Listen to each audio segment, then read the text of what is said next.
மனித நேயம்ங்கிறத பற்றி சொல்லுவாங்க. மனித நேயம் ஏன்னா ஒரு கணவன் கணவனாக இருக்கணும், மனைவி மனைவியாக இருக்கணும். ஒரு மனுஷன் இன்றைக்கி மனிதன் மனிதனாக இல்லை, மனித நேயம் குறைஞ்சி போச்சு.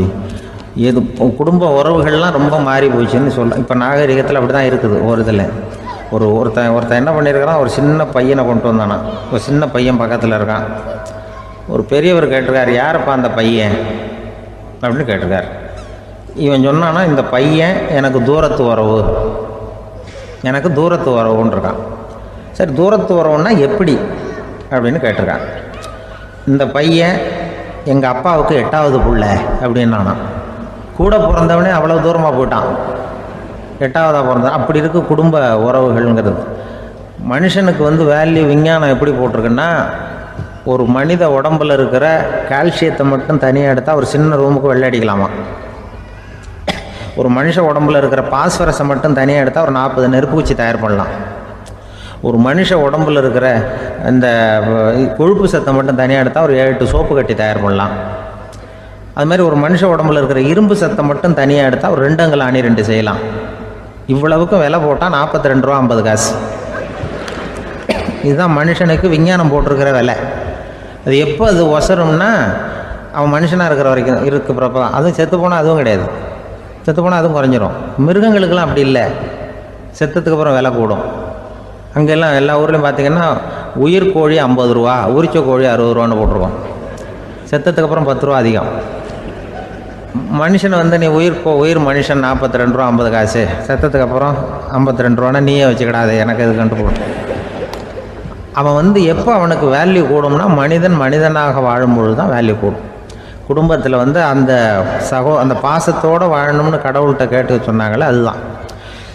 இந்த சமூகங்கிறதும் ஒரு பெரிய குடும்பம்தான். அதனால தான் இந்த நாட்டுக்குள்ள பெருமையை எல்லாரும் ஒற்றுமையாக இருந்தால் எதையும் சாதிக்கலாம்ங்கிறது தான் இந்த நாட்டுக்குள்ள பெருமை. அப்படி நிரூபித்தோம். அதனால் சமூகங்கிறதும் ஒரு குடும்பம் மாதிரி இருக்கிறது தான் பெருசு. இப்போ சில இதெல்லாம் இப்போ ஜாதி மத வேறுபாடெல்லாம் நம்முடைய முன்னேற்றத்தை தடுக்கும். விலங்குகள் நம்மளோட மேலானது. அதான் ஒரு ஊரில் ஒரு சிவன் கோயில் இருந்து தான். சிவன் கோயிலில் அந்த புறாவெல்லாம் வளர்ந்துக்கிட்டு இருந்திருக்கு. அந்த மாடத்தில், சிவன் கோயில் மாடத்தில் புறாவெல்லாம் கூடியிருந்திருக்கு. உடனே அதுக்கு கும்பாபிஷேகம் பண்ணுறதுக்காக ஊரில் திட்டம் போட்டாங்க. சிவன் கோயிலுக்கு வெள்ளடிக்க ஆரம்பித்தாங்க. வர்ணம் பூச ஆரம்பித்ததும் அதுக்கு சாரம் கட்டுவாங்கல்ல, அந்த குச்சியெல்லாம் வச்சு சாரம் கட்டுவாங்க. உடனே இந்த புறாவெல்லாம் என்ன பண்ணிச்சான், இனிமேல் நம்ம இங்கே வெள்ளை அடிக்கிறாங்க, கும்பாபிஷேகம் வருது, நம்ம இங்கே குடியிருக்க முடியாது, எதிர்த்தாப்புல எங்கே போகலான்னு பார்த்துருக்கு. இந்த உயரம் கோபுரத்தில் இருந்த புறாவெல்லாம் எதிர்த்தாப்புல ஒரு மாதா கோயில் இருந்திருக்கு, சர்ச்சு. அங்கே சில மாடங்களில் புறாவெல்லாம் இருக்குது, சில மாடம் இருக்குது. உடனே நம்மளாம் அங்கே போய்டும் கொஞ்சம் காலத்துக்குன்னு எல்லாம் புறப்பட்டு இந்த மாதா கோயிலுக்கு போயிடுது.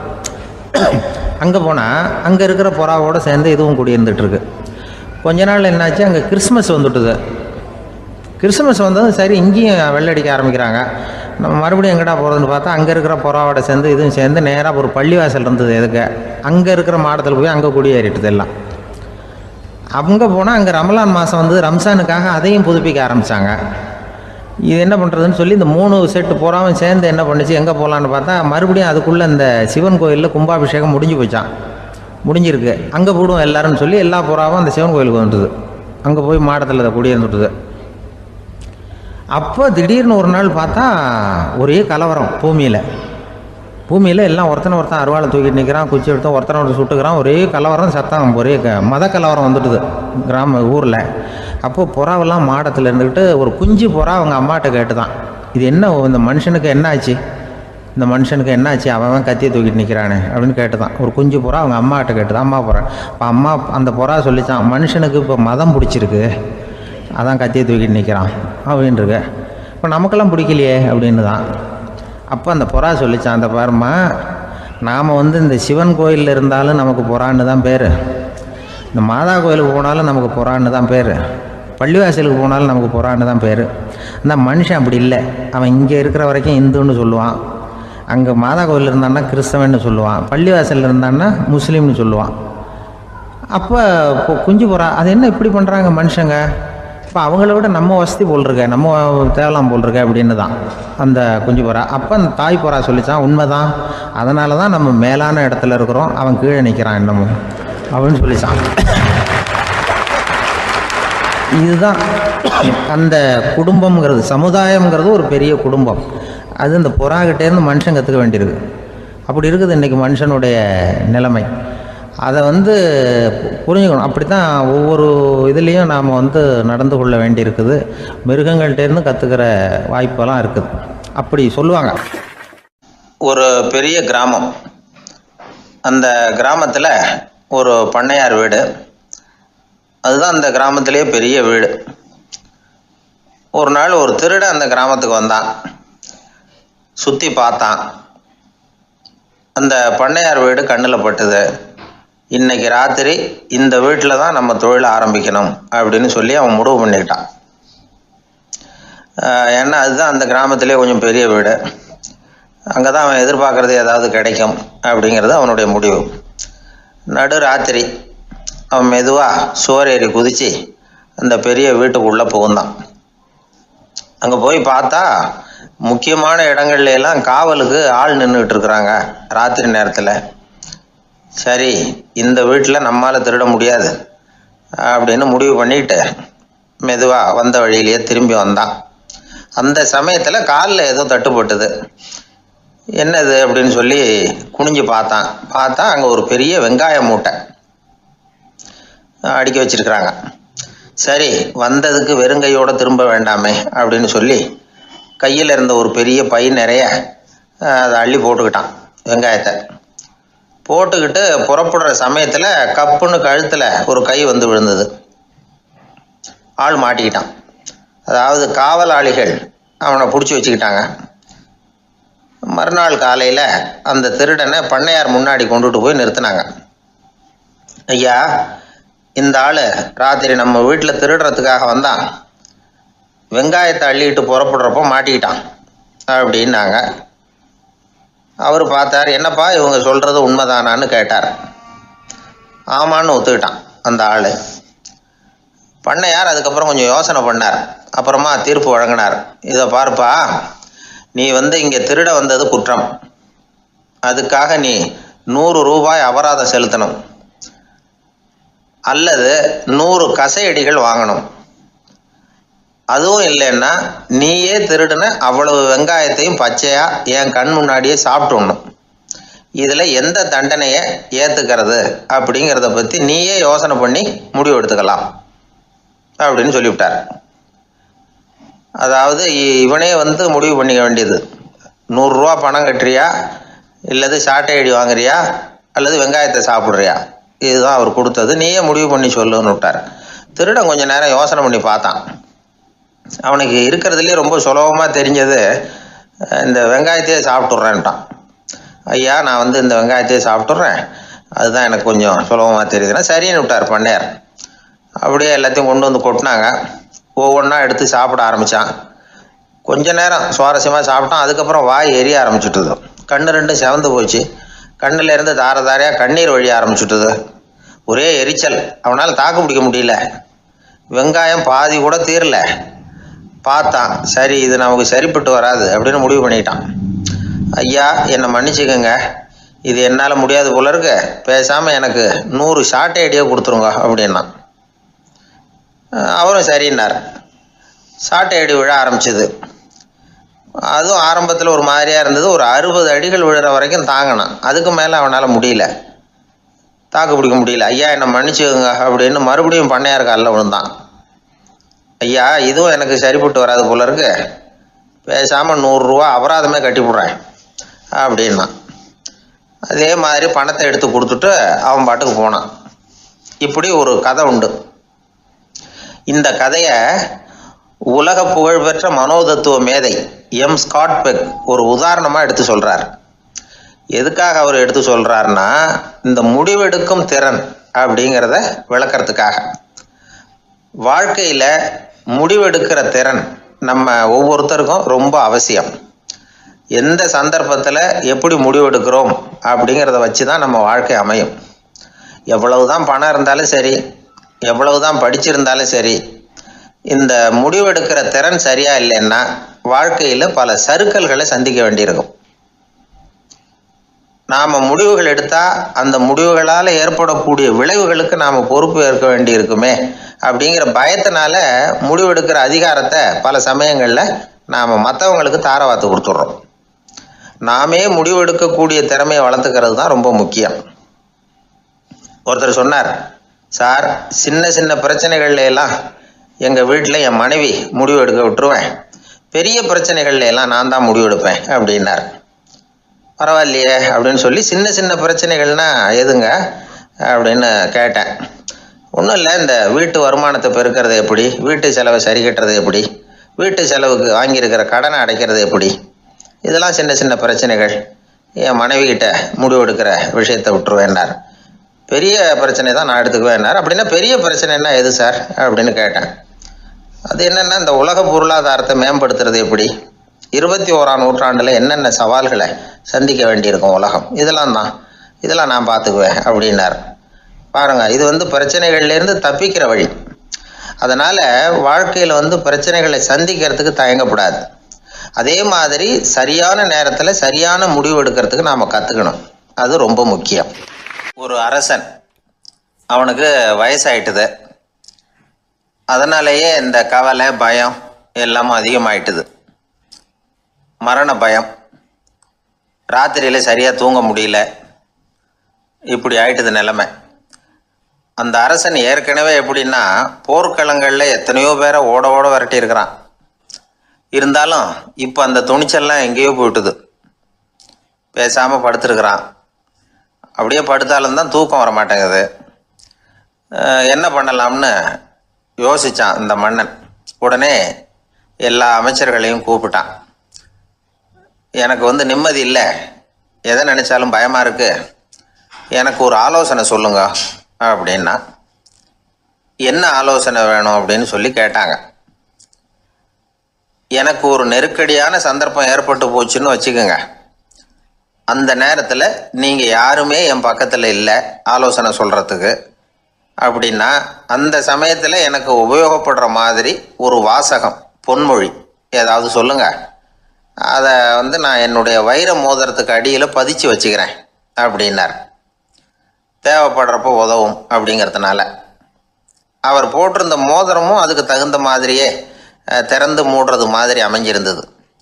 ஏதாவது வாசகம் எழுதுனா உள்ற வச்சுக்கலாம், அதுக்கான வசதி அதில் இருந்தது.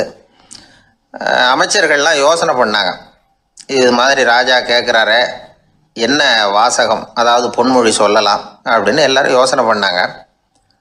ஒருத்தருக்குமே சரியாக தோணலை, ஒரே குழப்பமாக இருந்தது. ஏன்னா நெருக்கடியான சமயத்தில் உபயோகப்படுறது மாதிரி ஒரு பொன்மொழி வேணும்னு சொல்லியிருக்கிறார். அப்படி இப்படி யோசித்து பார்த்தா ஒன்றுமே தோணலை. எல்லாரும் குழம்பிக்கிட்டு இருந்த நேரத்தில் ஒரு பெரியவர் அந்த பக்கமாக வந்தார். அவர் சொன்னார், நான் வேணும்னா அதுக்கு பொருத்தமாக ஒரு வாக்கியம் சொல்கிறேன், ஆனால் ஒரு நிபந்தனை. அதை யாரும் ரொம்ப ஆர்வம் காரணமாக அவசரப்பட்டு படிச்சிடக்கூடாது. அதை ரகசியமாக அந்த மோதிரத்துக்குள்ளே எழுதி வச்சுக்கணும். எப்போவாவது இக்கட்டில் மாட்டிக்கிற சமயத்தில் மட்டும், வேறு வழியே இல்லை அப்படிங்கிற நிலைமையில் மட்டும்தான் அதை திறந்து பார்க்கணும். அப்படி நீங்கள் இருக்கிறதா இருந்தால் நான் அதை சொல்கிறேன் அப்படின்னார் அந்த பெரியவர். சரின்னு ஒத்துக்கிட்டாங்க எல்லாரும். அதே மாதிரி அவர் ஒரு வாக்கியத்தை சொன்னார். அவர் சொன்ன வாக்கியத்தை ரகசியமாக மோதிரத்துக்குள்ளே பதிச்சு மூடியாச்சு. ராஜா அதை விரலில் மாட்டிக்கிட்டார். கொஞ்ச நாள் ஆச்சு. அந்த ராஜாவுக்கு ஒரு சோதனை வந்தது. என்ன சோதனைன்னா, அடுத்த நாட்டு மன்னன் படையெடுத்துக்கிட்டு வந்துட்டான். அவன் இவர்கிட்ட ஏற்கனவே தோற்று போனவன், ஒரு வெறியில் வந்திருக்கிறான். தோற்று போனவன் மறுபடியும் சண்டைக்கு வந்தால் எப்படி வருவானோ அப்படி வர்றான். ஒரு வெறியில் வந்தால் ஜெயிச்சுட்டான். என்னாச்சு இவரோட நிலைமைன்னா, நாட்டை இழந்துட்டார், எல்லாத்தையும் இழந்துட்டார். கடைசியாக ஒரு அடிபட்ட குதிரையில் ஏறி தப்பிச்சு போயிட்டார், வேறு வழி இல்லைன்னு. பின்னாடி துரத்திக்கிட்டு வராங்க. இவர் ஒரு மலை உச்சிக்கு போயிட்டார். அதுக்கும் அப்பால் போக முடியாது, ஏன்னா அந்த பக்கம் பயங்கர பள்ளம். உல்லாச பயணிகள் கண்டு கழிக்கிற இடம் அது. ஆனால் இவருக்கு அது சாவு பயணத்தின் வாசல், திரும்பவும் முடியாது. அவ்வளவு குறுகிய பாதை அது, வேறு வழியே இல்லை. இந்த நேரம் சூரிய ஒளி மோதிரத்தில் பட்டு மின்னிச்சு. உடனே இவருக்கு ஞாபகம் வந்தது. மோதிரத்தை திறந்து படிக்கிறார். அதில் இருந்த வாசகம், இந்த நிலையும் மாறிவிடும், this too will pass away. அவருக்கு ஒரு தைரியம் வந்தது. பின்னாடி வந்தவங்களும் திசை மாதிரி வேற எங்கேயோ தேடி போயிட்டாங்க. அவங்க விரட்டிக்கிட்டு வரலன்னா இவ்வளவு அழகான ஒரு இடம் இருக்கிறதே எனக்கு தெரியாமல் போயிருக்குமேன்னு நினைச்சார். இவ்வளவு அழகை ரசிக்கிறதுக்காக ஒரு நாட்டையே கூட இழக்கலாம்னு தோணுச்சு அவருக்கு. அமைதியாக அந்த அழகை ரசித்தார். எதிரிகள்லாம் எங்கேயோ போயிட்டாங்க. மன்னர் நாடு திரும்பினார். மறுபடியும் படைகளை திரட்டினார். கொஞ்ச நாளில் படை எடுத்துக்கிட்டு போனார். யாருக்கிட்ட தோற்று போனாரோ அவரையே வெற்றி கண்டு திரும்பி வர்றார். வரவேற்பு விழா பிரமாவப்படுது. ஆடல் பாடல் கோலாகலம். இதை பார்த்ததும் அந்த ராஜாவுக்கு தலைகால புரியல. நம்மளை இனிமேல் யாராலையும் ஜெயிக்க முடியாதுன்னு நினைச்சார். அகம்பாவம் லேசாக எட்டி பார்த்தது. இப்போ மறுபடியும் சூரிய ஒளிப்பட்டு மோதிரம் மின்னிச்சு. அதை திறந்து மறுபடியும் படிக்கிறார். இந்த நிலைமையும் மாறிவிடும். This too will pass away. அவ்வளவுதான். அவர் மனசு அடங்க ஆரம்பிச்சுட்டுது. ஆணவம் போயிட்டுது. இதிலேருந்து நாம் தெரிஞ்சுக்க வேண்டியது என்னன்னா, எந்த சூழ்நிலையிலையும் நாம் கவலைப்பட வேண்டியதில்லை. ஏன்னா இங்கே எதுவுமே நிரந்தரம் இல்லை. அந்த ராஜா மாதிரியே நம்ம ஆள் ஒருத்தன் ஒரு மோதிரம் போட்டிருந்தான். அதுக்குள்ளே அவன் எழுதி வச்சிருந்த வாசகம் எதுக்கும் கவலைப்படாதே அப்படிங்கிறது தான். ஒரு நாள் பயங்கரமான கவலையோடு உட்காந்துருந்தான். பக்கத்தில் இருந்தவங்க சொன்னாங்க, இது மாதிரி சந்தர்ப்பத்தில் தான் நீ உன் மோதிரத்தை திறந்து பார்க்கணும்னாங்க. இவனுக்கு கவலையோடு எரிச்சலும் சேர்ந்துக்கிட்டது. அது எப்படி முடியும்? இப்போ திருட்டு போனது என்னோட அந்த மோதிரம் தானே அப்படின்னு சொல்லிவிட்டு தலையில் கை வச்சுட்டு உட்காந்துட்டான். இப்படிலாம் சொல்கிறது உண்டு. இருந்தாலும் நாம் எந்த சூழ்நிலையிலையும் கவலைப்பட வேண்டியதில்லை அப்படிங்கிற உண்மையை புரிஞ்சுக்கணும். அப்படி கவலையை வெல்றதுக்கான வழி தெரிஞ்சுட்டதுன்னா வாழ்க்கையில் வெற்றி நிச்சயம். இந்த உலகத்தில் எத்தனை வகையான மனிதர்கள் இருக்கிறாங்க? ஒவ்வொரு மனிதனுமே ஒவ்வொரு வகை அப்படிங்கிறாங்க விஞ்ஞானிகள். மனிதர்களை 3 வகையாக பிரிக்கலாம் அப்படின்னு சொல்கிறாங்க மெய்ஞானிகள். இவங்களை பற்றிலாம் ஏற்கனவே நாம் பேசியிருக்கிறோம். இப்போ டாக்டர் எட்வர்டு பேட்ச் அப்படிங்கிற நிபுணர் என்ன சொல்கிறார் தெரியுமா? மனிதர்களை 7 வகையாக பிரிக்கலாம்ங்கிறார். மனிதர்களின் மனநிலை அடிப்படையில் அவங்கள 7 விதமாக வகைப்படுத்துகிறார் அவர். சரி, அது என்ன 7 வகை? முதல் வகை என்னன்னா, பயந்த குணம் உள்ளவங்க. சார் ரொம்ப பயந்த சுபாவம், வீட்டில் கூட வாயே திறக்க மாட்டார், சாப்பிட போகிறப்ப மட்டும்தான் கொஞ்சம் வாயை திறப்பார், அப்புறம் மூடிக்குவார் அப்படின்னு சில பேரை பற்றி நாம் பேசிக்கிறது உண்டு. இவங்கெல்லாம் இந்த வகை, அதாவது பயந்த குணம் உள்ளவர்கள் அப்படிங்கிற முதல் வகை. சரி, 2வது வகை என்னன்னா, சஞ்சலப்படுகிறவர்கள். எதுக்கு எடுத்தாலும் கலக்கம், குழப்பம், இப்படியே காலம் தள்ளிட்டு இருப்பாங்க. பல பேர் பார்த்துருப்பீங்க. அவங்கெல்லாம் இந்த வகை. 3வது வகை என்னன்னா, யதார்த்த உலகை மறந்து கற்பனை உலகத்திலேயே மிதக்கிறவங்க. இளைஞர்கள், கவிஞர்கள், இப்படி பல பேர் இருக்கிறாங்க. எப்போ பார்த்தாலும் கற்பனை உலகத்திலேயே மிதந்துக்கிட்டு இருப்பாங்க.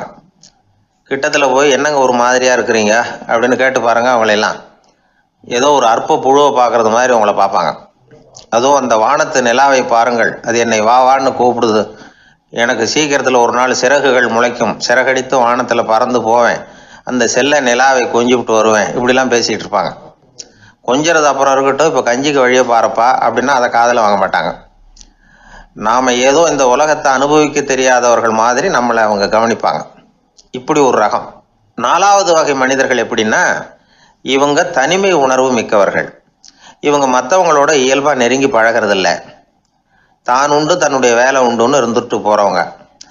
அடுத்த வீட்டில் இருக்கிறவர் யார் அப்படின்னு கேட்டால் கூட அடுத்த வீடுன்னு ஒன்று இருக்கா அப்படிங்கிறது மாதிரி நம்ம முகத்தை பார்ப்பாங்க. அவங்ககிட்ட மேற்கொண்டு நாம் என்னத்தை பேச முடியும்? இப்படி ஒரு வகை. 5வது வகை மனிதர்கள் எப்படின்னா, இவங்க மற்றவங்க செல்வாக்குக்கு உட்பட மறுப்பவர்கள்.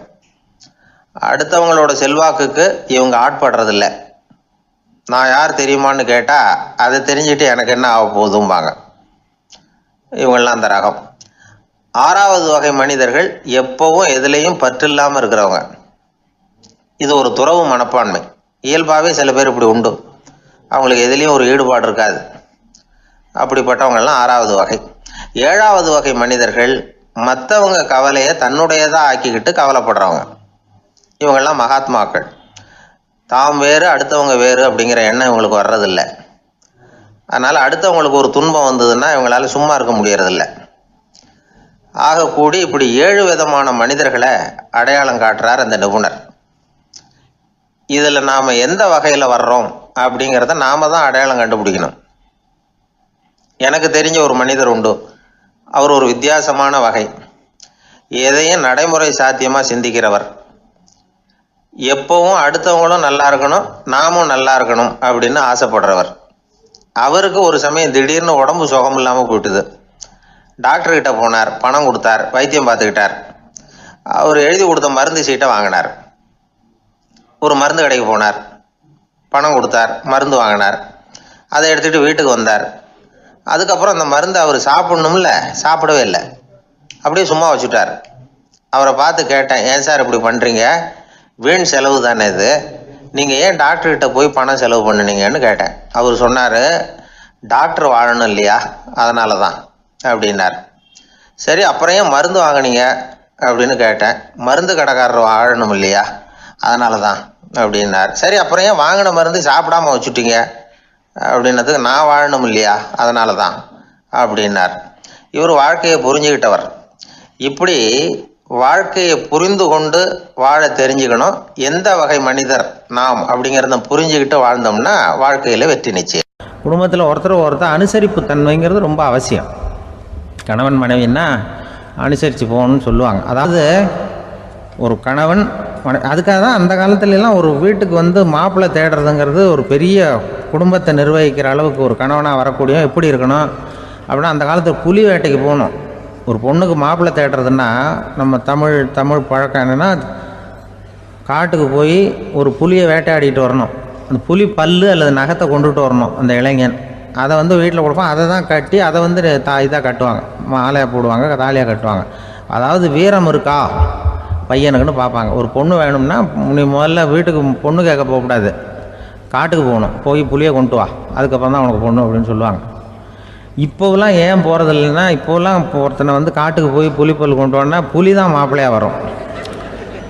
அதனால தான் இப்போ போகிறதில்ல யாரும் காட்டுக்கு. அப்போ வந்து பெண்களும் வந்து ரொம்ப வீரமாக இருந்தாங்க.